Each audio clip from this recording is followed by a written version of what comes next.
नमो सिद्धाणं नमो आयरीयाणं नमो वज्झायाणं नमो लोये सवसाहुणम्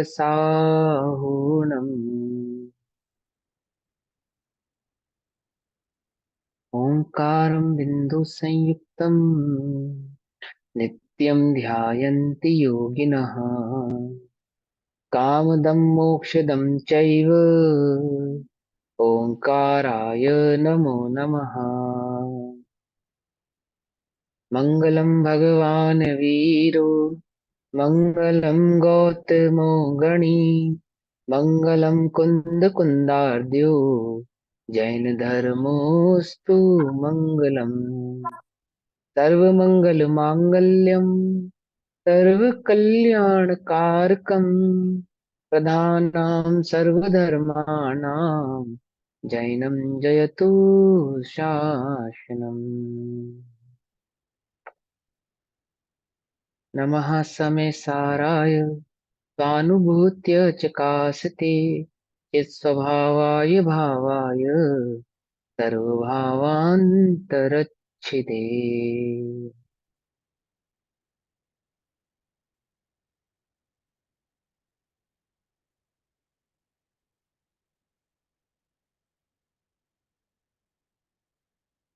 हमारी दोपहरकालीन कक्षा का विषय चल रहा है श्री समय सारजी ग्रंथ। और श्री समय सारजी का स्वाध्याय हम सभी आचार्य अमृत चंद्र देव द्वारा रचित आत्मख्याति टीका के माध्यम से कर रहे हैं। इसमें कर्ता कर्म अधिकार गाथा नंबर 102 का स्वाध्याय हमारा चल रहा है, पेज नंबर 183। 183 पेज नंबर, कर्ता कर्म अधिकार, गाथा नंबर 102। गाथा पाठ पढ़ेंगे एक बार, है ना, फिर भाव पढ़ेंगे आगे।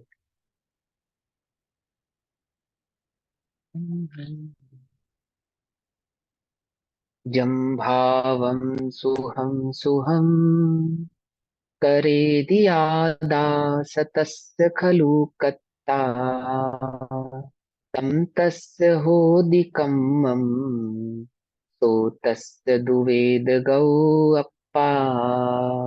हम्म? जम भावम सुहम सुहम, जिस भाव को शुभ अशुभ करेदी करता आदास तस्य खलु कत्ता, आत्मा वह उसका वास्तव में करता है। खलु माने वास्तव में, निश्चय से। तम तस्य होदिकम्मम, वह भाव उसका होता है कर्म। सो तस्य दुवेद गौ अप्पा, और वही उसको भोगता है आत्मा। जो भाव जीव करे शुभाशुभ, उसे ही का करता बने, उसका बने वह कर्म आत्मा, उसे ही का वेदक बने। मेरे ख्याल देखो से 101 साधारण नंबर, भाषा में बस हम 101 नंबर गाथा कर रहे थे। पढ़ी थी लेकिन आपने एक वो से एक तो कराया हो नहीं गया, था, टीका और वो कराया नहीं था 101 हो नंबर गया का। था। आप कक्षा सुनो, रिकॉर्डेड कक्षा सुनो, हो गया था। ठीक है ना, रिकॉर्डेड कक्षा सुनो, हो गया था। गाथा नंबर 102 चल रही है, ठीक। तो गाथा नंबर 102 में क्या भाव समझा रहे हैं कि जिस भाव को आत्मा करता है शुभाशुभ, अर्थात साधारण भाषा में कहे, आत्मा अपने उपयोग का करता है। उपयोग जब शुभाशुभ रूप परिणमित होता है तो वह आत्मा शुभाशुभ का करता होता है, और उसी का वह आत्मा भोगता भी होता है। वही आत्मा का कर्म बन जाता है और वेदन बन जाता है। उस भाव को यहाँ समझा रहे हैं, भावार्थ। गाथार्थ पढ़ेंगे। आत्मा यम, जिस शुभम अशुभम, शुभ या अशुभ भावम, भाव को करेति करता है। अब यहाँ पे भाव को करता है का मतलब समझ में आया ना। यानी कि आत्मा का जो उपयोग है, अपना जो उपयोग गुण है ज्ञान और दर्शन, वह शुभ और अशुभ परिणामों में लगता है, या शुभ और अशुभ रूप परिणामों को अपना मानता है, निज रूप करता है। ठीक है ना। देखो ध्यान से समझना समय सार की शैली को। द्रव्य योग ये कहता है कि जो परिणाम है उसका कर्ता आत्मा नहीं है। परिणाम का कर्ता आत्मा नहीं है। परिणाम किसको कहना? जो आपको विकल्प उत्पन्न होता है, संकल्प उत्पन्न होता है, कर्म आदि के उदय से जो भी भाव आपको उत्पन्न हो रहे हैं, जो भी भाव आपके ज्ञान का विषय बन रहे हैं, उन भावों का कर्ता आत्मा नहीं है, परंतु यहाँ उन भावों का कर्ता आप कह रहे हैं। जैसे अभी आपका पढ़ने का मन है ना, स्वाध्याय कर रहे हो, इसको शुभ परिणाम कहेंगे। हमारा स्वाध्याय करने का मन है, या हम स्वाध्याय कर रहे हैं, या हमारी स्वाध्याय करने की इच्छा हो रही है, यह हमारा भाव है ऐसा स्वाध्याय करने का, जो भाव हमको चल रहा है, ये शुभ भाव है। और इसी प्रकार से जो धर्मादि के भाव नहीं होते, अशुभ भाव, यानी कि पांच इंद्रिय के विषय आदि के भोगों के जो भाव होते हैं वे अशुभ भाव। तो इन दोनों ही प्रकार के भावों को आत्मा करता है, ये समझा रहे हैं। कैसे करता है कि आत्मा का जो उपयोग है, ज्ञान और दर्शन में जो उपयोग है, जब वह उस भाव रूप होता है, उस उपयोग, वह उपयोग उन भावों में जुड़ता है, उनको अपना मानता है, उस रूप प्रवृत्ति करता है, तब आत्मा उन भावों का कर्ता कहलाता है और उनका वेदक भी कहलाता है। ठीक है ना? कब कहलाता है, बात को ध्यान से समझना। कब उसको कहा और कब वह हुआ, कि होने की अपेक्षा से तो कभी नहीं होता। आत्मा किसी भी परिणाम का कर्ता है, स्वभाव से तो नहीं है कर्ता, तो भी उसको कर्ता कहते हैं, क्योंकि वह वहां जुड़ान करता है, उसमें वह जुड़ता है, अपने उपयोग को वहां पे लेकर जाता है, और वहां ले जाने के कारण उसके अनुसार कर्मादि को भी प्राप्त होता है, बंधादि को भी प्राप्त होता है, उसका वेदक भी वह आत्मा बनता है। आत्मा जिस शुभ या अशुभ भावम भाव को करोति करता है, तस्य उस भाव का वह खलु वास्तव में कर्ता होता है, तत् वह तस्य उसका कर्म भी होता है, भवती कर्म भी होता है, सह आत्मा तू, और वह आत्मा तस्य उसका भाव रूप कर्म भोक्ता भी होता है। यानी वह आत्मा का कर्म भी हो जाता है और आत्मा उसका भोक्ता भी हो जाता है। मुझे कर्मों का कर्ता भोक्ता नहीं होना, शुभाशुभ भावों का कर्ता भोक्ता नहीं होना, तो क्या करूं कि शुभाशुभ भावों को निज रूप मत करो, बस। शुभाशुभ परिणाम मुझे नहीं आएंगे, तब मैं शुभाशुभ भाव का कर्ता भोक्ता नहीं बनूंगा, ऐसा नहीं। क्योंकि परिणाम किसको नहीं आते, परिणाम किसको नहीं आते, दो दो सिद्धों को। दो सिद्ध। दो द्रव्यों को नहीं आते, एक अजीव उद्गम द्रव्य को नहीं आते, जड़ को। और जीव द्रव्य में अरिहंत और सिद्ध परमात्मा को नहीं आते। तो ये तो वो शर्त हुई कि पहले मुझे सिद्ध बनाओ और फिर मैं शुभाशुभ भाव का कर्ता नहीं बनूंगा, ऐसा नहीं है। शुभाशुभ भाव जो हो रहे हैं, उसी समय उनसे जो अपने को भिन्न जानता है, गायक जानता है ना, अपने को चिन्मात्र आत्मा जानता है, चैतन्य मान जानता है, अनुभवता है, तब वह शुभाशुभ भाव का कर्ता नहीं होता। लेकिन जब चैतन्य का अनुभव नहीं करता है और शुभाशुभ भावों का अनुभव करता है, उस रूप परिणमित होता है, तब वह शुभाशुभ भाव आत्मा के कर्म भी हो जाते हैं, और आत्मा उन शुभाशुभ भावों का भोक्ता भी हो जाता है। अपना अचलित, अचलित का अर्थ क्या बताया था, याद है? अपना अचलित विज्ञान घन स्वरूप। अपना फिर अपना चलायमान स्वभाव नहीं नहीं छोड़ रहा। स्वभाव बदला नहीं, ज्ञान मैं ये घन। वो बताया था कि हाँ, स्वभाव नहीं स्वभाव बदल बदला। रहा। हाँ। हाँ, जो कभी नहीं बदलता, अचलित माने जो अपने स्वभाव को कभी नहीं छोड़ता, अचलित ऐसा है जो जहां वह स्थिर रहता है, किसमें, अपने भाव में स्थिर रहता है। आत्मा कैसा है कि वह अपने स्वभाव में, अपने भाव में स्थिर रहता है। छह द्रव्य अपने भाव स्वभाव में स्थिर रहते हैं, कभी अपने भाव को, अपने स्वभाव को छोड़ते नहीं है। ठीक है ना? लेकिन फिर भी भाव और स्वभाव को छोड़ना कहा जाता है। अपेक्षाओं को समझना ना, ध्यान से, कंफ्यूज नहीं होना। इस स्वभाव को कभी छोड़ता नहीं, दैट मीन्स 1 किलो सोना में 1 ग्राम चांदी मिला दी जावे, तो चांदी कभी सोने रूप नहीं होती, अपने स्वभाव को, अपने भाव को कभी नहीं छोड़ती, अचलित, अचलित रहती है। 1 लीटर दूध में आधा लीटर या 1 लीटर पानी मिला देवे, तो पानी कभी दूध नहीं होता और दूध कभी पानी नहीं बनता। क्यों? दोनों अपने अपने भाव में कैसे हैं, अचलित हैं। अचलित स्वभाव अपने स्वभाव को कभी नहीं छोड़ते। आत्मा कैसा है कि वह कभी पुद्गल में नहीं हुआ, पुद्गल रूप नहीं हुआ, अचलित है, अपने स्वभाव को उसने कभी छोड़ा नहीं है। ठीक है ना? अपना अचलित विज्ञान घन स्वरूप, एक स्वाद होने पर भी, एक स्वाद होने पर भी, एक चैतन्य मात्र होने पर भी, एक आत्मरूप होने पर भी, है ना, ऐसा होने पर भी, इस लोक में जो यह आत्मा अनादिकालीन, अनादिकालीन अज्ञान के कारण है, तो कैसा, एक चैतन्य मात्र होने पर भी, एक स्वाद होने पर भी, मतलब एक चैतन्य मात्र होने पर भी, ठीक, फिर भी अज्ञान के कारण, जो ऐसा अज्ञान जो अनादि से चला आ रहा है, इस आत्मा को, अपने स्वभाव को नहीं जानना। अज्ञान माने अपने स्वभाव को, अपने स्वरूप को नहीं जानना, भूल गया है, नहीं पहचानता है अज्ञान के कारण। पर के और अपने एकत्व के अध्यास से, पर के और अपने एकत्व के अध्यास से दैट मीन्स अपने को तो भूल ही गया है, और पर को ही मैं हूं ऐसा मानने से, ग- शरीर ही मैं हूं ऐसा मानने से अध्यास, इतनी सी भी कोई बुराई कर देवे तो मेरी बुराई हुई है, इतनी सी भी कोई भलाई कर देवे तो मेरी भलाई हुई है, इतना सा भी कोई दुख उत्पन्न हुए तो यह दुख मुझे हुआ है, मुझे हुआ है। कैसे रक्षा करते हैं हम देह की? अपनी रक्षा करते हैं, देह की रक्षा करते हैं? किसकी रक्षा करते हैं बोलो? कि देह मैं हूं अपनी ही रक्षा करता है, ऐसा। मुनिराज किसकी रक्षा करते हैं? देह की करते हैं, अपनी रक्षा करते हैं? अपनी रक्षा करते हैं। हम किसकी रक्षा करते हैं? हम देह की रक्षा करते हैं।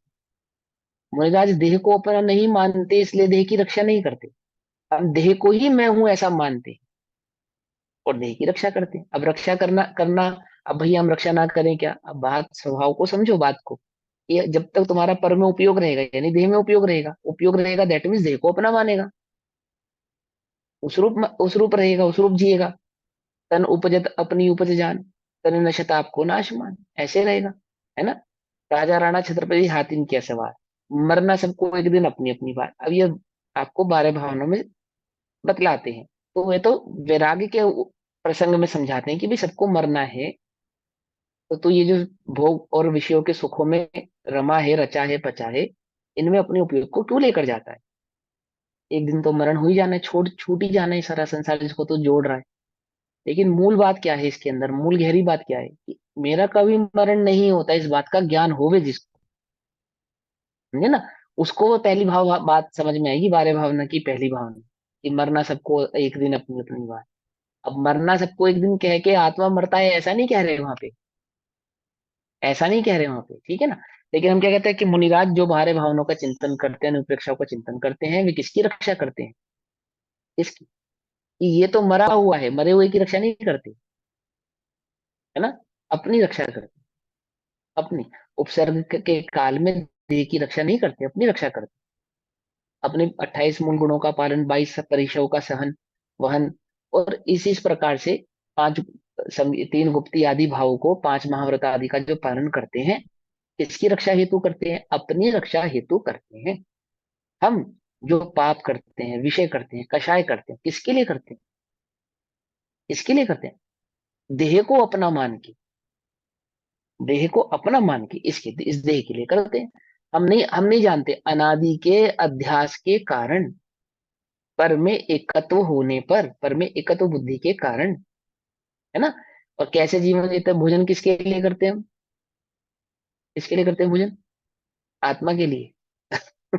मनोराज किसके लिए करते हैं? किसके लिए करते हैं? आत्मा के लिए नहीं, देह के लिए ही करते हैं, आत्मा के लिए नहीं करते। आत्मा की रक्षा करने के लिए देह को भोजन कराते हैं क्या? कुछ बात समझे? देह की रक्षा के लिए नहीं करते, आत्मा की रक्षा करने के लिए देह को भोजन करते हैं। हम किसकी रक्षा करने के लिए भोजन करते हैं? देह देह की रक्षा सुरक्षित करने, रहे। देह में, हाँ, ये देह मैं हूं ऐसा मानकर इस देह की रक्षा के हेतु ही हम इसके सारे कार्य करते हैं, है ना? डाइटिंग भी करते हैं तो किसके लिए करते हैं? हम उपवास किसके लिए करते हैं? हमारा जो उपवास है, हमारी जो डाइटिंग है, वो किसके लिए? अभी नेचुरोपैथी सीख रहे हैं हम, ठीक है, उल्टा नहीं पकड़ना। या करते हैं किसके लिए? करते हैं आत्मा के लिए, शरीर के लिए करते हैं। मुनिराज उपवास करते हैं, अनशन करते हैं, उनोदरी करते हैं, किसके लिए करते हैं? आत्मा के लिए करते हैं। आत्मा एक दाना अन्न का कभी खाया नहीं, आत्मा ने चखा नहीं, तो भी मुनिराज उपवास करते हैं। किसके लिए करते हैं? कि देह को उपवास कराते हैं आत्मा के लिए, और देह को भोजन कराते हैं सो भी आत्मा के लिए। और रागी मोही जीव अनादि के अध्यास के कारण जितना भी कार्य करता है, किसके लिए करता है? आत्मा को तो जानता ही नहीं, और सारे कार्य देह के लिए करता है, देह को आत्मा मैं हूं ऐसा मानता है। तो क्या कहते हैं? पर के और अपने एकत्व के, एक पने के अध्यास से, है ना, मंद और तीव्र स्वाद युक्त यानी शुभ और अशुभ, मंद और तीव्र स्वाद युक्त, यानी शुभ और अशुभ परिणाम युक्त, है ना। कभी अति अति ग्रद्धता और कभी मंद ग्रद्धता, कभी बहुत परिणामों में तीव्रता के साथ और कभी कम तीव्रता के साथ स्वाद युक्त पुद्गल कर्म के विपाक की, अर्थात पुद्गल कर्म के उदय की दो दशाओं के द्वारा, यानी शुभ और अशुभ ऐसी दो दशाओं के द्वारा अपने विज्ञान घन स्वरूप, यानी अपने चैतन्यमय स्वभाव को, स्वाद को भेदता हुआ, अपने चैतन्य घन स्वभाव को भेदता हुआ, यानी स्वाद को भेदता हुआ मतलब अपने स्वरूप को, अपने स्वभाव को, है ना, अपने भाव को। समझे नहीं, स्वाद का मतलब समझ में आ रहा है ना। आ रहा है, जैसे हमने कहा इमली, तो वैसे तुरंत तुम्हारे मुंह में पानी आने लगा, खट्टापन का भाव आने लगा। तो स्वाद को हमने कहा शक्कर, तो वो मिठास का स्वाद आने लगा। तो वहां पे, यहाँ पे जब कहा आत्मा, तो यानी जैसे शक्कर का स्वभाव है मिठास, उसी को स्वाद कहा। ऐसे ही आत्मा का स्वभाव है विज्ञान घन, चैतन्य मात्र, उसको यहाँ स्वाद कह रहे हैं, अनुभव की अपेक्षा से। स्वाद को अनुभव की अपेक्षा से किया, आत्मा का अनुभव नहीं लिया ना, तो आत्मा के अनुभव को, आत्मा के स्वाद को, उसके आनंद को क्या करता हुआ, भेदता हुआ। भेदता हुआ दैट मीन्स छोड़ता हुआ, इग्नोर करता हुआ, गौण करता हुआ, साइड करता हुआ, भूलता हुआ, नहीं पहचानता हुआ। समझ में ये बात, भेदता के अर्थ समझ में आया ना। भेदता हुआ का मतलब क्या, नहीं पहचानता हुआ, इग्नोर करता हुआ, भूलता हुआ, छोड़ता हुआ, गौण करता हुआ। ठीक, तो भेदता हुआ, अज्ञान रूप, अज्ञान क्या है, शरीर को ही मैं हूं ऐसा मानता हुआ, उद्गल को ही मैं हूं ऐसा मानता हुआ, मैं विज्ञान घन हूं ऐसा तो भाव छोड़ता हुआ, और मैं शरीर हूं ऐसा मानता हुआ, शुभ या अशुभ भाव को करता है, शुभ या अशुभ भाव को करता है, यानी तीव्र या मंद भाव को करता है। यहाँ पे शुभ और अशुभ भाव का मतलब ऐसा मत समझना कि धर्म और अधर्म का भाव है। यहाँ पे शुभ और अशुभ का भाव का बस इतना ही है कि कभी परिणामों में तीव्रता तो कभी परिणामों में मंदता, बस इतनी सी बात है। यानी कि विषय कषाय, यानी कि शरीर आदि के सुख दुख के जो भाव है उनमें कभी बहुत ग्रद्धता होती है, तीव्रता होती है, और कभी उनमें थोड़ी मंदता होती है। ठीक, कभी तो ऐसी जिद हो जाती है कि आज जलेबी ही खानी है, और कभी ऐसी जिद हो जाती है कि चलो जो बनाए सो खा लेंगे। इच्छा तो जलेबी की थी, जो मिल जाए सो कोई बात नहीं। तीव्रता और मंदता उदाहरण के अपेक्षा से समझा रहे हैं हम, है ना।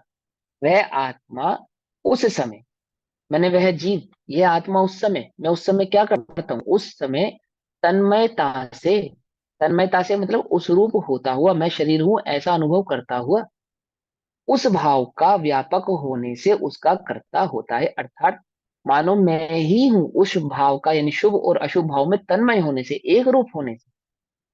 क्योंकि अपने भाव को तो मैं जानता ही नहीं, उसको तो मैं भेद चुका हूँ, भूल चुका हूँ, छोड़ चुका हूँ, इग्नोर कर चुका हूँ। मानो मैं ही हूं, ये शुभ परिणाम ही मैं हूं, ये अशुभ परिणाम ही मैं हूं, उसका अनुभव करता हुआ, उस रूप होता हुआ, उसमें तन्मय होता हुआ, है ना। जैसे एक मूवी देखते हो आप, और मूवी में कोई इमोशनल सीन आता है तो रोने लग जाते हो, क्या, यह एक पिक्चर है, पर्दे पे चलचित्र है, नाटक है, इस भाव को भेदते हुए मानो ये हकीकत ही हो ऐसा अनुभव करते हुए, उसमें आने वाले उस इमोशनल और कॉमेडी सीन में तन्मय हो जाकर, तन्मय होकर, कि मानो वह घटना मेरे साथ ही घट रही है, मेरे साथ ही ऐसा हो रहा है ना। अब उसमें तो फिर भी थोड़ा बहुत भेद विज्ञान जागृत रहता होगा, लेकिन इस पिक्चर में तो बिल्कुल भी भेद विज्ञान जागृत नहीं है। ये जो पिक्चर चल रही है ना, इसको इसको ये तो ऐसा लग रहा है मानो मैं ही हूँ, पिक्चर का तो भाव ही नहीं है, इसी को हकीकत मानता है क्या। ठीक है ना। तो कहते हैं और वह भाव व्यापक होने से उसका कर्ता हो, उसमें तन्मय होना, व्यापक होना, उस रूप हो जाना, एक ही भाव है ना। और वह भाव ही उस समय तन्मयता से उस आत्मा का व्याप्य होने से उसका कर्म हो जाता है। आत्मा उसका भोक्ता हो जाता है और वह उसका कर्म हो जाता है। यानी आत्मा उस भाव में जब तन्मय होता है तो आत्मा उसका वेदक यानी कि भोक्ता हो जाता है। और वह भाव को अपने आप में जब आत्मा तन्मय करता है तो वह भाव उस आत्मा का क्या बन जाता है, कर्म बन जाता है। ठीक, और वही आत्मा उस समय तन्मयता से उस भाव का भावक होने से, उसका अनुभव करने वाला होने से क्या हो जाता है, भोक्ता हो जाता है। ठीक, और वह भाव भी उस समय तन्मयता से उस आत्मा का व्याप्य भाव्य होने से उसका अनुभाव्य यानी कि भोग्य होता है। इस प्रकार अज्ञानी भी परभाव का कर्ता नहीं है। देखो क्या समझा रहे हैं, करता है कहकर ये समझा रहे हैं कि करता नहीं है। क्या क्या समझा रहे हैं कि करता किसे कहना, कि वो अपने आत्म स्वभाव को तो भूल जाता है और परभाव को निज रूप कर लेता है। उस भाव को यहाँ पे कर्ता कहा है, उस भाव को यहाँ पे भोक्ता कहा है। वास्तव में देखा जाए तो आत्मा उस भाव का कर्ता भोक्ता नहीं, अपने ही भाव में रहता है। बस वो भूल गया ना, भूल अपने स्वभाव को भूल गया है। स्वभाव को भूल जाने को ही यहाँ पे कर्ता और भोक्ता कहा है। भावार्थ, उद्गल कर्म का उदय होने पर ज्ञानी उसे जानता ही है। ठीक है ना, ज्ञानी तो उसके बीच के भेद को जानता है। उद्गल और आत्मा के बीच के भेद को पहचानता है, उसको तो ज्ञानी कहते हैं। जो भेद को पहचाने, दो द्रव्य के स्वभाव को पहचाने, दो द्रव्य के स्वरूप को पहचाने, निज को निज रूप और पर को अनुभव करे, पर में निज और निज में पर को ना मिलाए, वो तो ज्ञानी है। जो शक्कर और नमक की सफेदी की भिन्नता को पहचाने, है वह तो ज्ञानी है। तो क्या कहते हैं कि पुद्गल कर्म का उदय होने पर ज्ञानी उसे जानता ही है, अर्थात वह ज्ञान का ही कर्ता होता है। और अज्ञानी, अज्ञानी को जो हम कर्ता कह रहे हैं, वास्तव में तो अज्ञानी भी करता नहीं है। एक्चुअल में तो अज्ञानी भी करता नहीं है, पर हम उसको कर्ता क्यों कह रहे हैं, क्यों कह रहे हैं? कि होता क्या है कि अज्ञानी अज्ञान के कारण, यानी कि उसकी भिन्नता को नहीं जानने के कारण, उन दो द्रव्यों के भिन्न भिन्न परिणमन को भिन्न भिन्न नहीं जानने के कारण कर्मोदय के निमित्त से होने वाले अपने अज्ञान रूप शुभाशुभ भावों का कर्ता होता है। अर्थात अपने उस भाव का कर्ता होता है कि वह नहीं जानता, नहीं जानने वाले भाव का कर्ता होता है, अर्थात अपने अज्ञान का कर्ता होता है।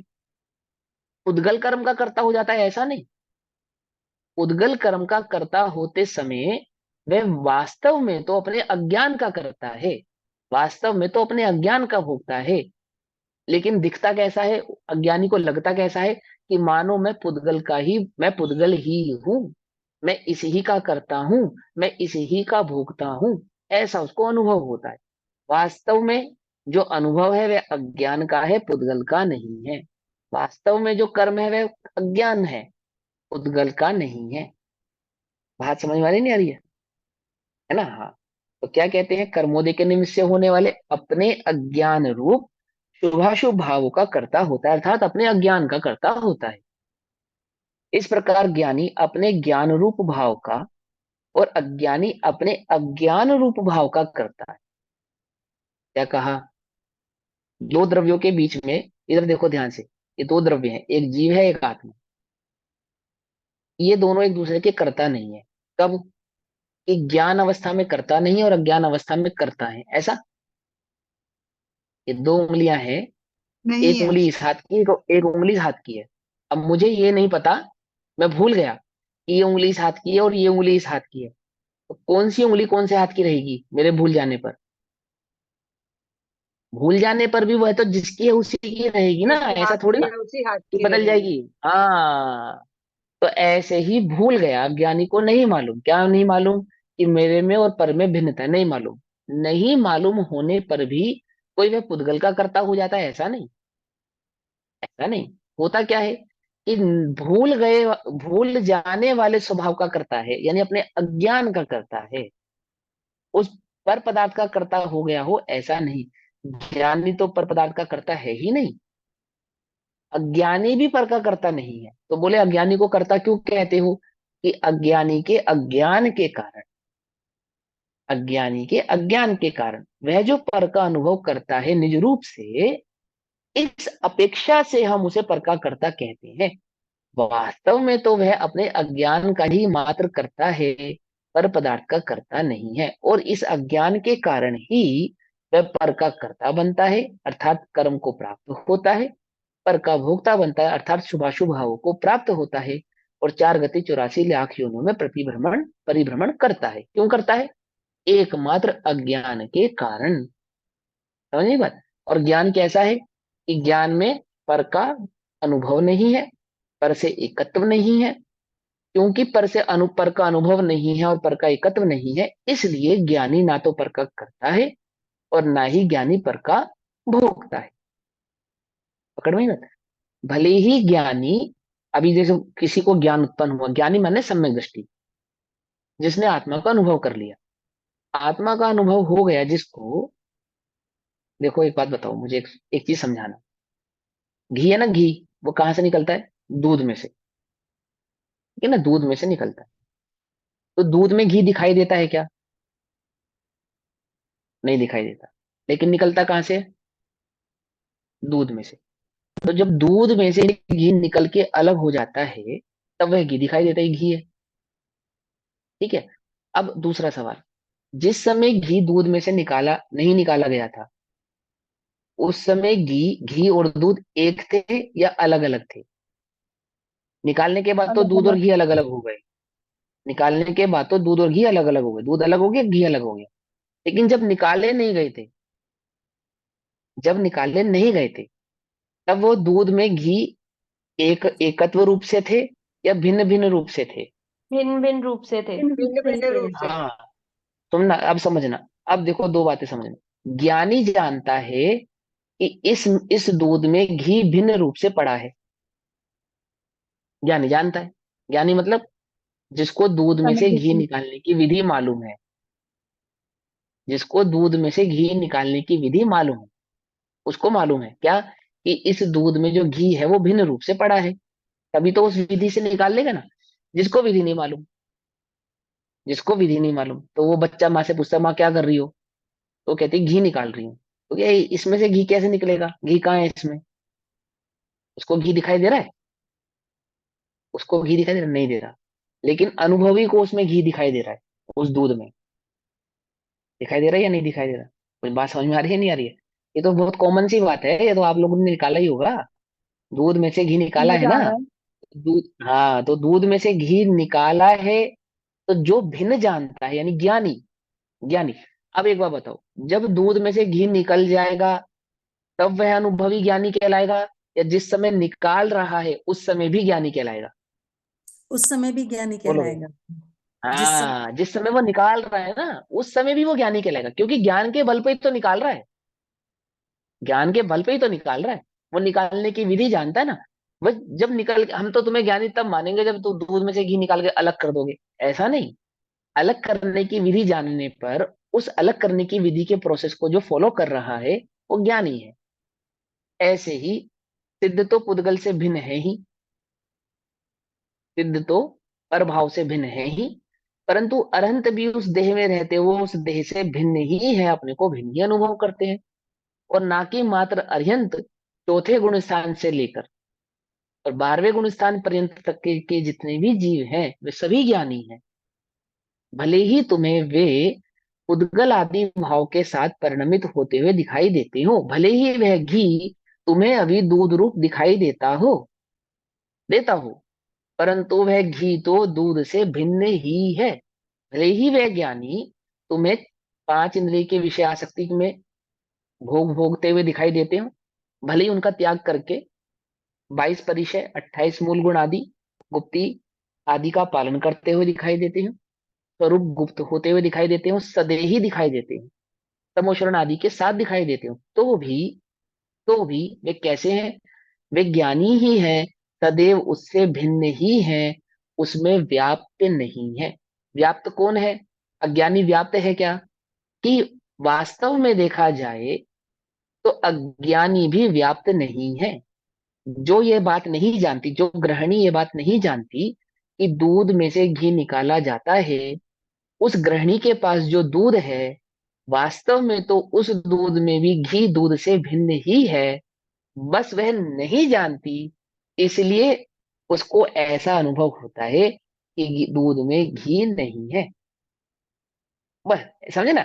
जो जो नहीं जानता कि मैं आत्मा हूं, बस इतनी सी बात के कारण उसको पुद्गल का कर्ता और पुद्गल का भोक्ता कहते हैं। वास्तव में तो अज्ञानी भी ना तो पुद्गल का कर्ता है, ना ही पुद्गल का भोक्ता है। पकड़ में ही बात। अगर मेरे को आत्म अनुभव नहीं हुआ है, तो क्या मैं पुद्गल का कर्ता हो गया?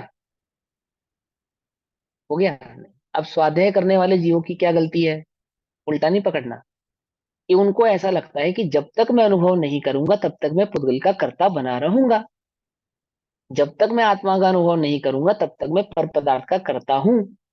अब बात यह है कि मैं आत्मा का अनुभव नहीं, उल्टा नहीं पकड़ना भैया, बात को समझना, है ना? नहीं भी हुआ है तो भी ये निर्णय तो पक्का करो कि मैं पर का कर्ता नहीं हूं। कुछ बात समझ में आई या नहीं आई? हो ही नहीं सकते आप पर पदार्थ के कर्ता, आप हो ही नहीं सकते पर पदार्थ के आप भोक्ता हो ही नहीं सकते। शुभाशुभ परिणामों से हम परेशान है, क्यों? बोले अभी तक आत्मा का अनुभव नहीं हुआ, ये शुभाशुभ परिणाम तो हमें कहाँ ले जाएंगे? नरक आदि में ले जाएंगे, स्वर्ग आदि में ले जाएंगे, अथवा संसार परिभ्रमण कराएंगे, आदि आदि। यानी कि कुल मिला के ओवरऑल मेरा बिगाड़ सुधार कर देंगे। कौन? वे शुभाशुभ परिणाम। कब नहीं कर पाएंगे मेरा बिगाड़ सुधार? जब मैं अपनी आत्मा का अनुभव कर लूंगा तब नहीं कर पाएंगे। तो मेरा क्या उपाय है? प्रथम तो मुझे सम्यक दर्शन प्रकट करना है, कैसे भी करके एनी हाउ। अब वो सम्यक दर्शन प्रकट करने का क्या उपाय कर रहा है? इस सम्यक दर्शन प्रकट करने का उपाय ये कर रहा है, उल्टा नहीं पकड़ना, ध्यान से समझना बात, कि यह मानता हुआ कि जब तक मैं मिथ्या दृष्टि हूं तब तक पर पदार्थ का करता हूं, यह मानता हुआ सम्यक दर्शन प्रकट करने का उपाय कर रहा है। कैसे होगा सम्यक दर्शन बताओ? सम्यक दर्शन प्रकट करने का उपाय क्या है? कि मिथ्या दृष्टि जीव मिथ्यात्व की अवस्था में यह निर्णय करे, इस निर्णय में उपयोग लगाए कि मैं परादि पदार्थों का, इन परिणामों का कर्ता नहीं हूं, इनका भोक्ता नहीं हूं, द्रव्यक्रम भावक्रम नो कर्मों का कर्ता भोक्ता मैं नहीं हूं, इनके साथ मेरा एकत्वपना नहीं है, भले ही मुझे इनके इनसे भिन्न अनुभूति नहीं हो रही है तो भी मैं इनका कर्ता भोक्ता नहीं हूं। जब तक इस निर्णय पे नहीं टिकेगा तब तक वह अनुभूति को प्राप्त नहीं होगा। अभी गड़बड़ क्या है कि अनुभूति होगी तो मैं कर्ता भोक्ता नहीं कहलाऊंगा, तब मैं इनसे इनका कर्तापने के भाव से छूटूंगा या इनका कर्ता नहीं बनूंगा। और बात क्या है कि मैं कर्ता नहीं हूं, अनुभूति नहीं हो रही है तो भी मैं इनका कर्ता नहीं हूं। कुछ बात समझ में आई या नहीं आई? ये देखो क्या लिख रहे हैं, इस प्रकार अज्ञानी भी परभाव का कर्ता नहीं है।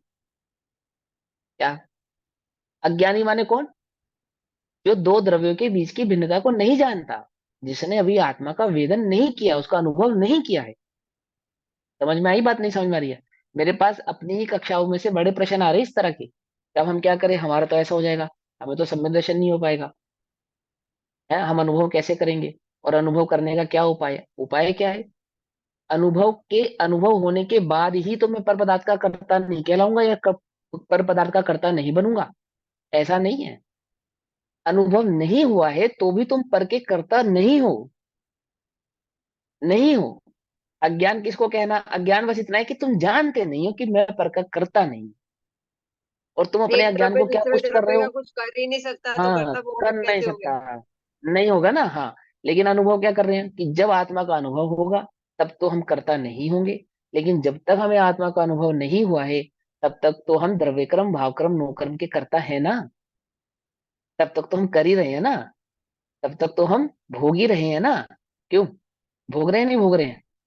कर रहे हैं या नहीं कर रहे? उल्टा नहीं पकड़ना भैया, नहीं भाव को समझना ध्यान से। ये नहीं कर रहे, कर ही नहीं सकते। इस प्रकार अज्ञानी भी उस प्रभाव का क्या नहीं है? करता नहीं, भोगता नहीं है। अब अभी किस बात से परेशान हो? कि अमुक प्रकार के विकल्प से बड़े परेशान हो, सारा दिन से सारी रात से सो नहीं पाए, भोजन नहीं कर पाए, ये विकल्प बड़े परेशान करे, क्या होगा भैया हमारा, क्या होगा, क्या होगा? ये विकल्प तुम्हारा कुछ बिगाड़ सकता है क्या? भले ही तुम उस विकल्प से स्वयं को अभी भिन्न अनुभव नहीं कर पा रहे हो, भले ही तुम अभी उस विकल्प से स्वयं को भेद विज्ञान के द्वारा अलग नहीं कर पा रहे हो, नहीं कर पाने पर भी, क्या? नहीं कर पाने पर भी क्या वह विकल्प के तुम करता हो? बोलो। तुम अपनी मर्जी से उस विकल्प को नहीं रोक पा रहे और वो विकल्प तुम्हें परेशान कर रहा है, आदि आदि। तो क्या उस विकल्प के तुम करता हो? बोलो। हो? नहीं इस नहीं प्रकार अज्ञानी भी पर भाव का करता नहीं है। कुछ बात पकड़ में आ रही है नहीं आ रही है? जो निगोद में सो ही मुझ में, तो मैं निगोदिया हूं। बोलो भैया। ज्ञानी को कोई भय नहीं ये कहने में कि हाँ मैं निगोदिया हूं। क्या कहा? कुछ बात समझ में नहीं? कि निगोदिया कहता हुआ भी वह निगोदिया को पर्याय दृष्टि से देख ही नहीं रहा। ज्ञानियों ने तो कहा जो निगोद में सोई मुझ में सोई मोक्ष मंजरा। क्या? अब इसको उल्टा कर दो। जो जो मोक्ष में सोई मुझ में सोई निगोद में, अगर ऐसा कह दे तो क्या भिन्नता आ जाएगी, क्या भेद हो जाएगा? भाई जो निगोद में तो ही मुझ में तो ही मोक्ष मजार। तो यानी तुम और निगोदिया एक ही हो? कि हाँ एक ही है। एक ही है, बिल्कुल एक है। क्या हुआ उसमें? सिद्ध अपने को कैसा अनुभव अनुभव कर रहे हैं, कैसा देख रहे हैं? अरे जैसा निगोदिया है वैसा वैसे सिद्ध है। बस क्या अंतर है? अंतर यही ऊपरी जान। निगोदिया अपने भिन्न भाव को नहीं जानता है, नहीं पहचानता है। वे अपने भिन्न भाव को, भेदभाव को पहचानते हैं। असल में अब ये बात हम क्यों बता रहे हैं? हमको उल्टा नहीं पकड़ना भैया, बड़ा मुश्किल है ये बातें समझाना। क्या?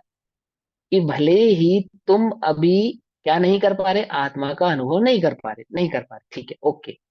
तो क्या तुम पर के कर्ता हो गए? तो क्या तुम पर के भोक्ता हो गए? तो क्या तुम द्रव्यक्रम भावक्रम नो कर्म के कर्ता हो गए? नहीं हुए हो, पर कहते तो हैं।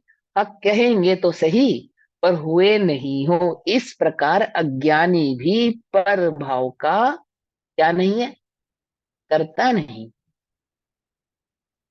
पकड़ में ही बात नहीं? पकड़ में? ज्ञानी तो है ही नहीं।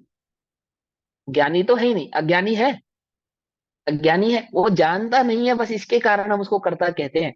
वास्तव में देखा जाए तो कैसा है? करता नहीं। यही तो बल है ना मुनिराजों के पास, ज्ञानियों के पास। तभी तो गुरुदेव कहते थे भूलेला भगवान छे। क्या भूलेला भगवान छे? कि अपने स्वभाव को नहीं जानते। क्या है भूल उसकी? है तो भगवान। और अपने भगवान भाव को नहीं पहचानता। तो देखो गुरुदेव ने कभी किसी को अज्ञानी नहीं देखा। क्या देखा? भगवान देखा। अज्ञा और उसकी भूल, जो वो गलती कर रहा है, उसको क्या देखा? क्या देखा? कि ये अपने स्वभाव को नहीं पहचानता, भूला हुआ है। कोई करोड़पति भूल जावे, याददाश्त चली जावे किसी करोड़पति की, तो अब वो भिखारी हो जाता है क्या? बोलो। किसी करोड़पति की याददाश्त चली जावे तो वो भिखारी हो जाता है? किसी माँ की याददाश्त चली जावे तो वो क्या हो जाती है? निपूती हो जाती है। निपूती कहते हैं निसंतान। क्या हो जाती है बोलो? पति को भूल जावे कोई पत्नी याददाश्त के कारण, याददाश्त चली गई, तो अब क्या हो गई वो? कुंवारी हो गई, विधवा हो गई, क्या हो गई वो?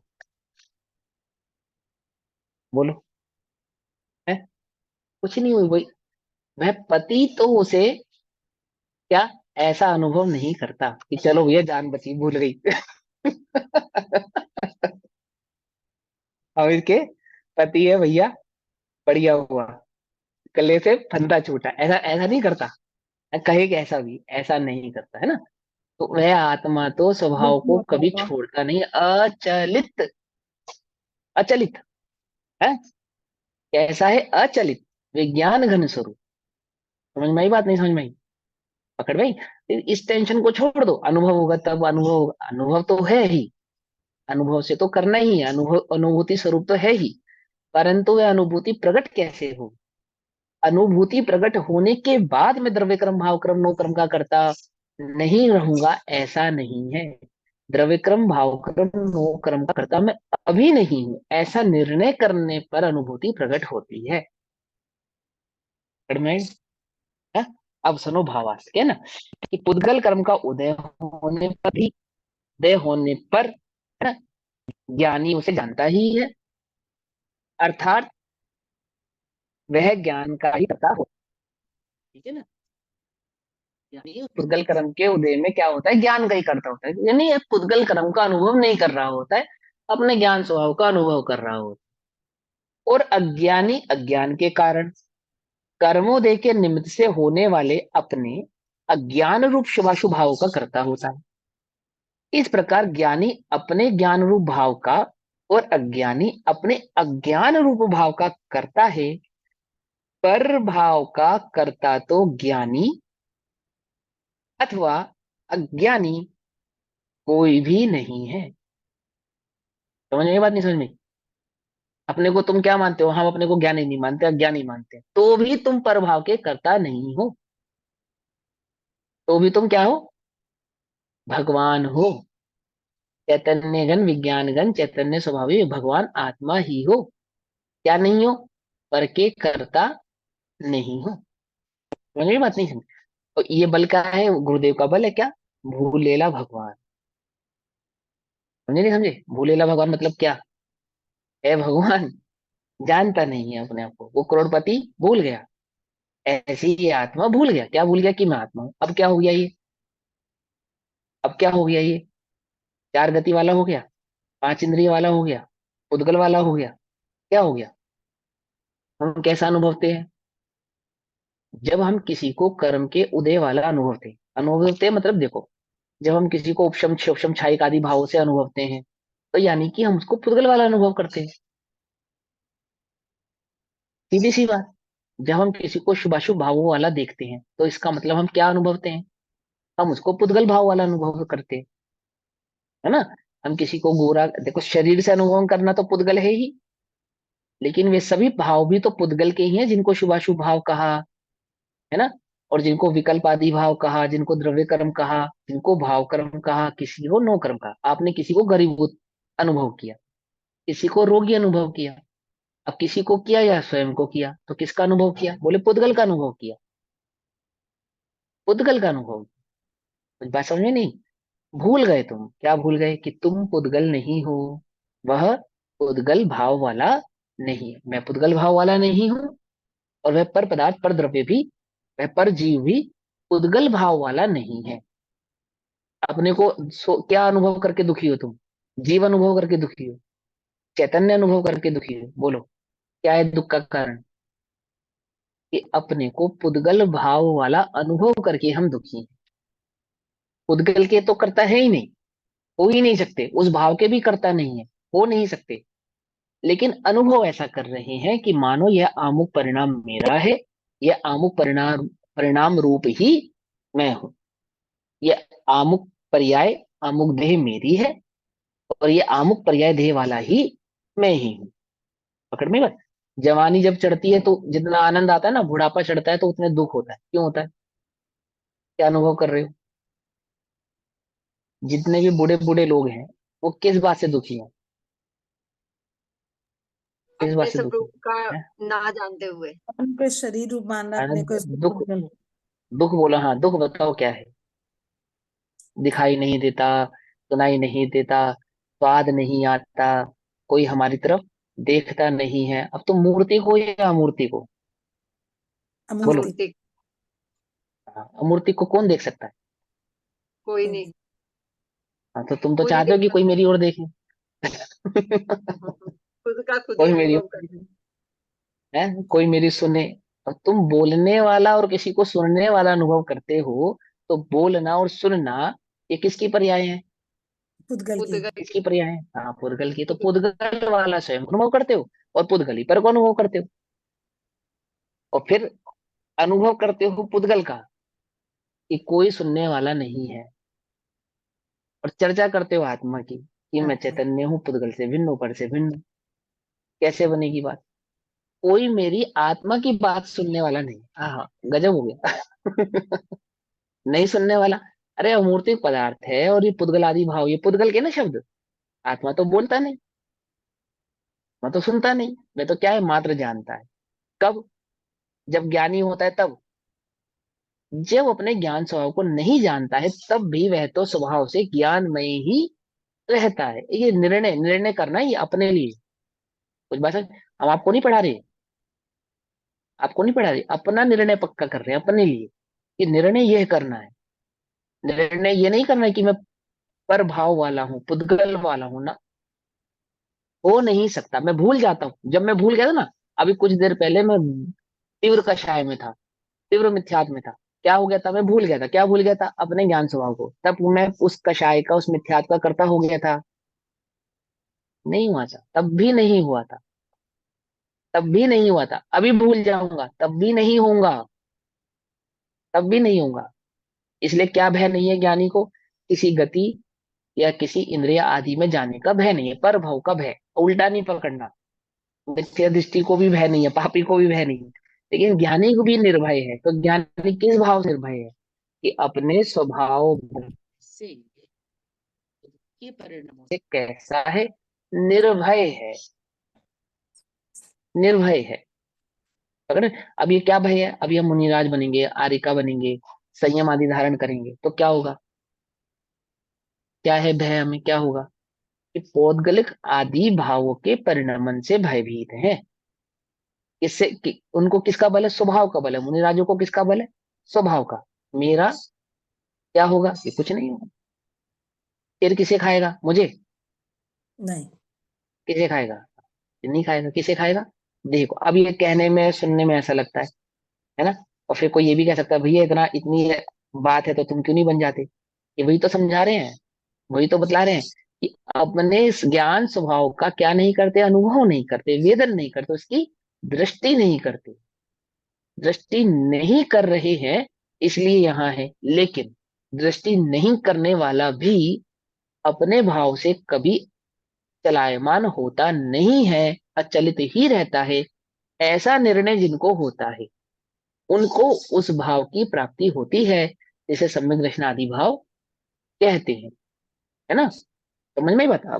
अब यह कहते हैं कि पर भाव को कोई द्रव्य नहीं कर सकता, यानी एक द्रव्य दूसरे द्रव्य को नहीं कर सकता। पर भाव को कोई द्रव्य नहीं कर सकता, दैट मीन्स कोई भी द्रव्य किसी भी द्रव्य के कार्य को नहीं कर सकता। आप जानते हैं तो भी नहीं, तो करता है ही नहीं। आप नहीं जानते हैं तो भी करता नहीं है। जैसे जैसे एग्जाम्पल के तौर पर कि जीव, जो जीव जानते हैं कि मैं पर पदार्थ का करता नहीं हूँ, पुद्गल आदि भाव का करता नहीं हूँ, तो वे तो ज्ञानी हो गए, वे तो पर के करता नहीं है। लेकिन पुद्गल तो नहीं जानता कि मैं पर का करता नहीं हूँ या स्व का करता हूँ, आदि आदि इन भावों को तो पुद्गल नहीं जानता क्योंकि उसके पास तो ज्ञान गुण नहीं है। तो वह तो गलती से किसी का कार्य कर देता होगा। क्यों? दूध को तो ज्ञान नहीं है और पानी को भी ज्ञान नहीं है, तो दूध में पानी मिला देने पर कभी पानी दूध रूप और दूध पानी रूप हो जाता होगा। नहीं। तो उनको तो ज्ञान नहीं है, उनको तो मालूम नहीं कि हमें एक दूसरे रूप नहीं है, एक दूसरे रूप नहीं होना। तो वो तो हो जाते होंगे। हो नहीं। जाते नहीं हो जाते? नहीं। नहीं। होता ही नहीं। होता ही नहीं, हो ही नहीं सकता। ज्ञान नहीं है जिसमें ज्ञान नामक गुण नहीं है। जब वह ही नहीं हो सकता तो जिसमें ज्ञान नामक गुण है, भले ही वह अपने ज्ञान स्वभाव को भूल गया, वो कैसे हो सकता? नहीं हो सकता। जीव पुद्गल, पुद्गल जीव नहीं हो सकता। जगत में भी कोई द्रव्य किसी अन्य द्रव्य रूप नहीं होता, हो नहीं सकता।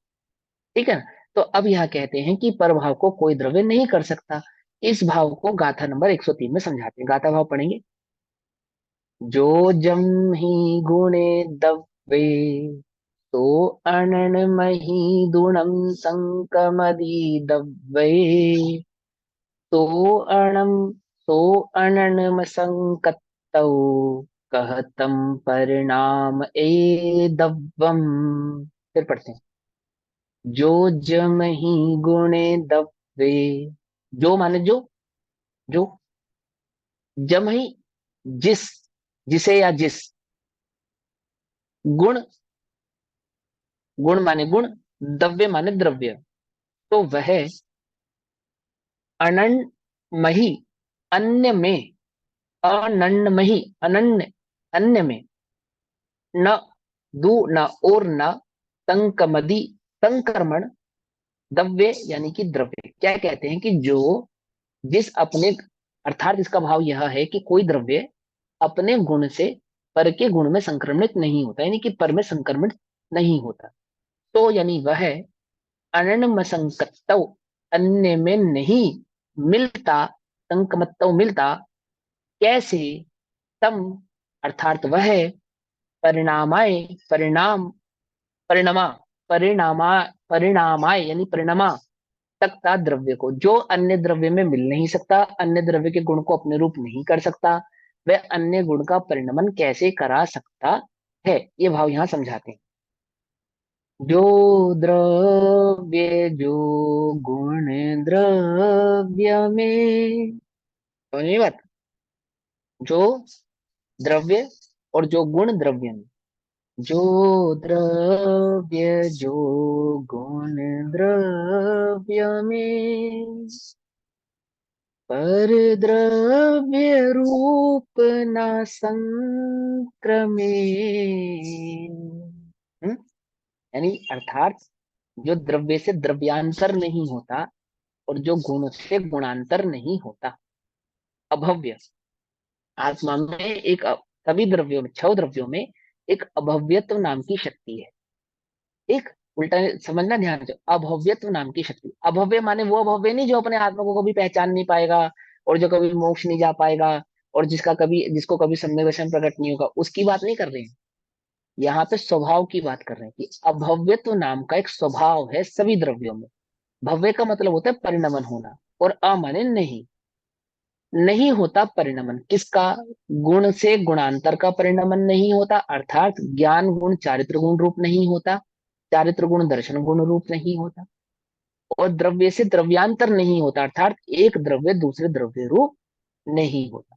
किसी अन्य द्रव्य का गुण किसी अन्य द्रव्य रूप नहीं होता, एक ही द्रव्य के अनंत गुण अन्य अन्य रूप नहीं होते, और दो द्रव्य दो द्रव्य रूप नहीं होते। देखो संस्कृत की जो टीका है इसमें तीसरे नंबर की लाइन है, द्रव्यांतर गुणांतरम व संक्रामित। संस्कृत में लिखा है द्रव्यांतरम गुणांतरम व संक्रामित। द्रव्यांतरम अर्थात द्रव्य से अन्य द्रव्य रूप होना, गुणांतरम अर्थात अन्य गुण से अन्य गुण रूप होना, और इस शक्ति का नाम है अभव्यत्व नाम की शक्ति, यानी कि अन्य रूप परिणमित नहीं होने की शक्ति। इसको अभाव से भी जानते हैं हम, भाव शक्ति, अभाव शक्ति, भाव भाव शक्ति, अभाव अभाव शक्ति, भाव अभाव शक्ति और अभाव भाव शक्ति। समझ में सर बात? इसमें तो ये सर इसमें एक वो भी लग सकता है कि भैया एग्रो भैया भैया बोलो भैया। अच्छा भैया, हाँ बोलो। एग्रो हाँ एग्रो लघु तो गुण भी लग सकता है क्या इसमें? नहीं, अगरुत लघुत्व गुण का मतलब होता है कि बड़ा छोटा कम ज्यादा, नहीं है नहीं, ना, ऐसा ना होना। जो सामान्य सामान्य गुण गुण। वाले, हाँ हाँ सामान्य जी, गुण वालों में ही अगरु लघुत्व नाम का जो गुण है उसी की बात कर रहे उसमें होता है ना, एक द्रव्य दूसरे द्रव्य रूप नहीं होता, एक गुण हैं। दूसरे गुण नहीं नहीं नहीं नहीं नहीं नहीं नहीं, वो नहीं। अगुरु लघुत्व गुण का मतलब होता है अ माने नहीं, और गुरु माने बड़ा, और लघु माने छोटा। ठीक, कोई भी द्रव्य किसी अन्य द्रव्य से बड़ा हो जावे ऐसा नहीं, और हम्म, कोई भी द्रव्य अन्य द्रव्य से छोटा हो जावे ऐसा नहीं। अब ये बड़ा और छोटा होने का मतलब क्या है? अब ये बड़ा और छोटा होने का मतलब समझो, बड़ा और छोटा होने का मतलब साइज नहीं है यहाँ पे। बड़ा और छोटा होने का मतलब साइज नहीं है, बड़ा और छोटे का होने का मतलब है स्वभाव।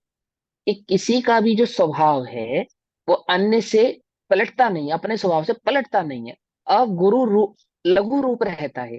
देखो जैसे बहुत सिंपल सी बात है, आपने एक बीज से पौधा या पेड़ बनाना है, तो मात्र मिट्टी से बना दोगे? नहीं पानी चाहिए नहीं चाहिए? जी, ये पानी से वाटर बना दोगे? चाहिए या नहीं चाहिए? और मात्र मिट्टी पानी से बना दोगे, ऑक्सीजन चाहिए या नहीं चाहिए? तो किसकी कीमत कम है और किसकी कीमत ज्यादा है? मिट्टी की कम है, पानी की कम है, या ऑक्सीजन की कम है? अथवा मिट्टी की ज्यादा है या ऑक्सीजन की ज्यादा है या पानी की ज्यादा है? किसकी ज्यादा है, वैल्यू किसकी ज्यादा है? बोलो भैया। अगुरु लघुत्व, तीनों में अगुरु लघुत्व होने से, समझे ना, एक भी एक दूसरे से कम नहीं है, कोई एक दूसरे से ज्यादा नहीं है। एक सिद्ध भगवान, एक सिद्ध भगवान आज से अनंत वर्षों पहले सिद्ध हो गए, और एक अनंत वर्षों बाद सिद्ध होंगे। तो जो पहले हो गए वो बड़े हैं, और जो बाद में जाएंगे वो छोटे हैं। नहीं क्यों? ऐसा, ऐसा और नहीं अनंत है। अनंत वर्ष बड़े हैं नहीं वो उनसे, अनंत वर्ष हम्म, बड़े नहीं है, वो पहले चले गए। क्यों नहीं है? नहीं, अगुरु लघुत्व के एग्रो लघु कारण, नाम का गुण है उनमें, ठीक। है ना अगुरु लघुत्व। अब ये तो अगुरु लघुत्व का स्थूल स्वरूप है, बहुत मोटा स्वरूप, बहुत स्थूल स्वरूप है। सूक्ष्म स्वरूप अगुरु लघुत्व का गुणी हानि वृत्तिमय है। षड गुणी हानि ठीक है वृत्ति। ना? हाँ, षड्गुणी हानि वृद्धिमय है, वो सूक्ष्म स्वरूप है, जो कि अर्थ पर्यायों के संदर्भ में कहा जाता है, समझाया जाता है। ठीक, अभी जो हम चर्चा करते हैं जितनी भी, वो व्यंजन पर्यायों के आधार से करते हैं, स्थूल पर्यायों के आधार से करते हैं। क्यों स्थूल पर्यायों के आधार से क्यों करते हैं? क्योंकि हमारी केवल समझ, ज्ञान करना। नहीं हमारी समझ, पहले ये था, हमारी समझ अभी स्थूल पर्यायों को समझने वाली ही है। पहली बात ये, अर्थ पर्याय को समझने वाली समझ नहीं है क्या, कि विशेष स्वाध्याय करते करते हम अर्थ पर्याय के स्वभाव को भी समझ सकते हैं। है ना, समझ सकते हैं। और वहां हम अगरु लघुत्व के सूक्ष्म भाव को भी पकड़ पाएंगे, समझ पाएंगे कि वहां क्या कहना चाहते हैं। लेकिन स्थूल स्वरूप जो अगरु लघुत्व का है वो कैसा है कि कोई द्रव्य किसी द्रव्य से बड़ा छोटा होता नहीं, एक बात। दूसरी बात कि जितने द्रव्य, एक द्रव्य में जितने गुण है, यानी जीव द्रव्य में कितने गुण है, अनंत गुण है, तो पुद्गल में भी अनंत है। जीव के अनंत और पुद्गल के अनंत में अंतर नहीं है। धर्म द्रव्य में और अधर्म द्रव्य में एक आधा गुण किसी में ज्यादा हो और किसी में कम हो, ऐसा नहीं है कि ज्ञान गुण जीव में तो फालतू हो गया एक एक्स्ट्रा, और पुद्गल में ज्ञान गुण नहीं है तो एक गुण कम हो गया उसके अंदर। ये कम नहीं है, क्वांटिटी में दोनों में जो गुण व्याप्त हैं वो इक्वल हैं, इक्वलिटी लिए हुए हैं। जैसे जीव में जीवत्व नाम का गुण है, ऐसे पुद्गल में अजीवत्व नाम का एक गुण है क्या? कुछ बात समझ में आई या नहीं आई? जैसे जीव में ज्ञान नाम का गुण है, ऐसे पुद्गल में अज्ञान नाम का एक गुण है। तो बताओ किसकी क्वांटिटी कम होगी, किसकी क्वांटिटी अस्थि ज्यादा और होगी? नास्ति वाली बात हो गई ना। हाँ, पुद्गल में स्पर्श नाम का गुण है ना, पुद्गल में जी। स्पर्श नाम का गुण है ना, तो हाँ। जीव में अस्पर्श नाम का गुण है। हाँ, एक भी द्रव्य में एक भी गुण एक्स्ट्रा नहीं है, कम नहीं है।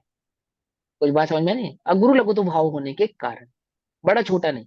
अभी यहां से समझो, और मूल उसका जो भाव है वो षटगुणी हानि वृद्धि मय है। ठीक, अब ये पढ़ते हैं।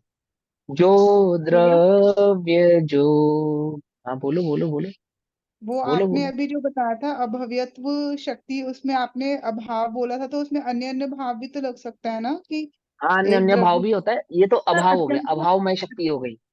अत्यंत सभी भाव। द्रव्यों में भाव शक्ति, हाँ सभी द्रव्यों में भाव शक्ति है, सभी द्रव्यों में अभाव शक्ति भी है। हम्म। समझ में बात? सभी द्रव्यों में भाव शक्ति है और सभी द्रव्यों में अभाव शक्ति भी है। इसी प्रकार सभी द्रव्यों में अन्योन्य तो भाव भी है, सभी अन्य अन्य द्रव्यों में। भाव भी। ठीक है ना? हम्म। हाँ, एक ही में ही है ऐसा नहीं है। ये तो हम जीव की अपेक्षा से क्यों कहते हैं, क्योंकि हम जीव हैं, अपने स्वभाव को, अपने स्वरूप को नहीं पहचानेंगे जब तक, तब तक हमारा कल्याण नहीं होगा। इस अपेक्षा से हम इन सारी शक्तियों को जीव पे लागू करके समझाते हैं। लेकिन वास्तव में देखा जाए, स्वरूप से समझेंगे अगर हम उसको डीपली थोड़ा समझेंगे, तो वो सभी द्रव्यों में व्याप्त होती है, सभी द्रव्यों में सामान्य शक्तियां हैं ये। क्योंकि एक भी द्रव्य में यदि ये शक्ति नहीं रहेगी तो वही द्रव्य अन्य द्रव्य रूप हो जाएगा, अन्य द्रव्य रूप होने का ठीक भाव बात। प्रकट कर लेगा, जबकि वो, है ना, और जबकि अत्यंत छह द्रव्यों भाव में एक समझ जैसा भाव। भाव है। हाँ, तो जैसे भाव है ऐसे ही अभाव भी है। ठीक है ना? अभाव है, भाव है, है। ऐसा। अस्थि है, दोनों का अस्थि है, नास्ति की भी अस्थि है, अस्थि की तो अस्थि है ही, नास्ति की भी अस्थि है। ये अस्थि की अस्थि और नास्ति की अस्थि, इसको कहते हैं स्यादवाद। नास्ति माने नहीं मात्र नहीं होता है, नास्ति माने नहीं होना होता है, होना। नास्ति का अस्तित्व है, इसको स्यादवाद कहते हैं। कुछ बात पकड़ में आई? समझो, क्रम से पढ़ेंगे सब समझ में आएगा। चलो, गाथा पाठ है 103 नंबर का, ये हम कल करेंगे, अभी समय हुआ। तब तक के लिए सभी को जय जिनेन्द्र। ओम नमः सिद्धि।